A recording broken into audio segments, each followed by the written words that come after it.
Welcome to the Minute of Strength. We're going to answer one of our forum questions. Very good question. We get this quite a bit. People have trouble with windmills. They're progressing through their kettlebell training. They're progressing through their workouts. Wonderful progress. They get to the windmill, get that arm up overhead with a weight that they've been using. Like this particular gentleman's been using a 16-kilo belt for most of his workouts.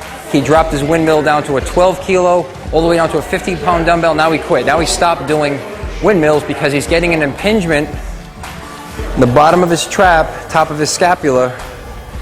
So it's causing him too much pain to actually progress with the workout. He doesn't really have a shoulder injury. All right, and he stated this in his email. Now, if you guys feel any pain or you feel like it's just abnormal, go see a doctor.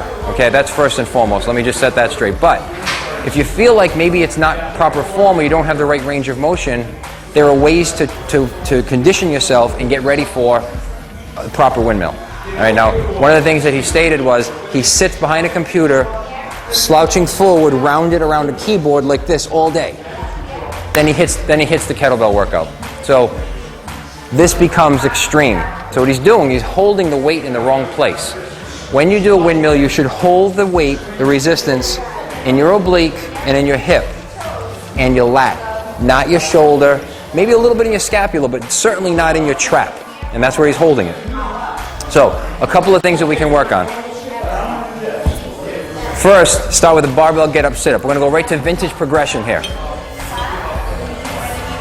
You know, the windmill 150 years ago was a progression to do a one-handed overhead squat. Understanding where to put that load. And a lot of the old timers used to use, 150, 175, 200-pound overhead squats with one arm. If you're holding that weight in the wrong spot, man, you'll know about it. Very similar to this gentleman's question. So one of the ways to open up those shoulders and get the proper range of motion and the proper load, or hold the load in the proper place, is to do the get up, sit up. Lie back, push under the weight. So you take it out of your shoulders completely. I feel this in my lat. I feel it in my rhomboid area. I do not feel this in my shoulders, and I definitely don't feel it in my trap. Get down under the weight. Push back right under the bar. After sitting in the chair all day, slouch behind a computer, which most of us are, this will reset your body to get you ready to start to work that range of motion overhead with the windmill. Now, the other progression. A kettlebell windmill is a great exercise, no question about it.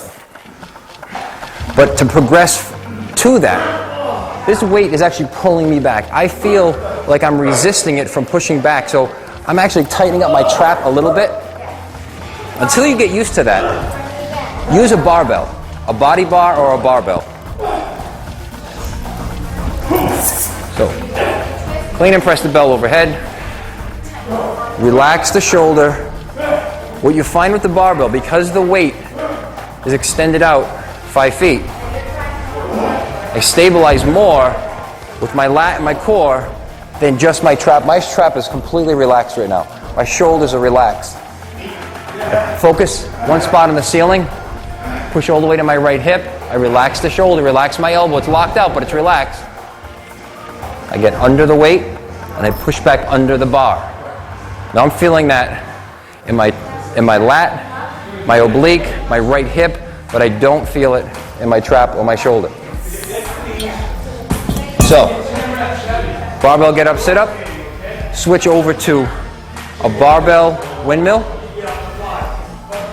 and then eventually progress to a bottom windmill, with windmill on the opposite side to really strengthen the core further in this plane.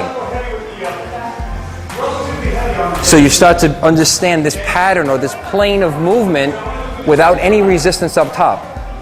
Then finally progress to the windmill overhead. Give it a shot. Let me know how you make out.